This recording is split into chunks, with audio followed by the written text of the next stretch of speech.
ओम नमो भगवते वासुदेवाय। जय श्री कृष्ण। नमस्कार दोस्तों, आज मैं आपको चैत्र शुक्ला एकादशी कामदा एकादशी व्रत की कथा और महत्व सुना रहा हूँ। धर्मराज युधिष्ठिर बोले कि हे भगवान, आपको कोटिश नमस्कार है। अब आप कृपा करके चैत्र शुक्ला एकादशी का महत्व कहिए। तब श्री कृष्ण कहने लगे कि हे धर्मराज, यही प्रश्न एक समय राजा दिलीप ने गुरु वशिष्ठ जी से पूछा था और जो समाधान उन्होंने किया वह सब मैं तुमसे कहता हूँ। ध्यान पूर्वक सुनिए। प्राचीन काल में भोगीपुर नामक एक नगर था। वहाँ पर अनेक ऐश्वर्यों से युक्त पुंडरीक नाम का राजा राज करता था। भोगीपुर नगर में अनेक अप्सरा, किन्नर तथा गंधर्व भी रहते थे। उनमें एक जगह ललिता और ललित नाम के दो स्त्री पुरुष अत्यंत वैभवशाली घर में निवास करते थे। उन दोनों में अत्यंत स्नेह था, यहाँ तक कि अलग अलग हो जाने पर भी दोनों व्याकुल हो जाते थे। एक समय पुंडरीक की सभा में अन्य गंधर्वों के सहित ललित भी गान कर रहा था। गाते गाते उसको अपनी प्रिय ललिता का ध्यान आ गया और उसके ध्यान में स्वर भंग होने के कारण गाने का स्वरूप बिगड़ गया। ललित के भाव जानकर करकोट नामक नाव ने पद भंग होने के कारण राजा से कह दिया। तब पुंडरीक ने क्रोधपूर्वक कहा कि तू मेरे सन्मुख गाते हुए भी अपनी स्त्री का ध्यान स्मरण कर रहा है। ऐत ऐब तो कच्चा मांस, मदरा और मनुष्य भक्षण करने वाला राक्षस बनकर अपने किए कर्म का फल भोग। पुंडरीक के श्राप से ललित उसी क्षण महाकाल विकराल राक्षस हो गया। उसका मुख अत्यंत भयंकर, नेत्र सूर्य चंद्रमा की तरह प्रदीप तथा मुख से अग्नि निकलने लगी।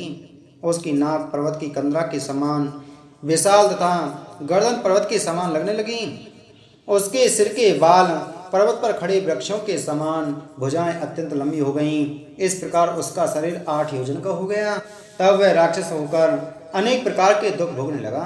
जब उसकी स्त्री ललिता को यह सब वृतांत मालूम हुआ तो उसको अत्यंत खेद हुआ और वह अपने पति के उद्धार का यत्न सोचने लगी। वह राक्षस अनेक प्रकार के घोर दुख सहता हुआ घने वनों में रहने लगा।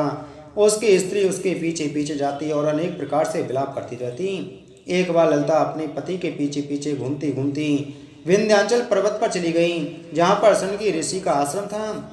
वह ऋषि के आश्रम में जाकर विनीत भाव से उनकी प्रार्थना करने लगी।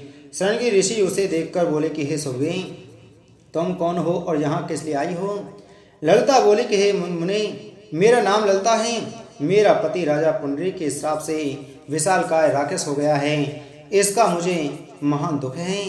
उसके उद्धार का कोई उपाय बतलाइए। ऋषि बोले कि हे गंधर्व कन्या, अब चैत्र शुक्ला एकादशी आने वाली है, जिसका नाम कामदा एकादशी है।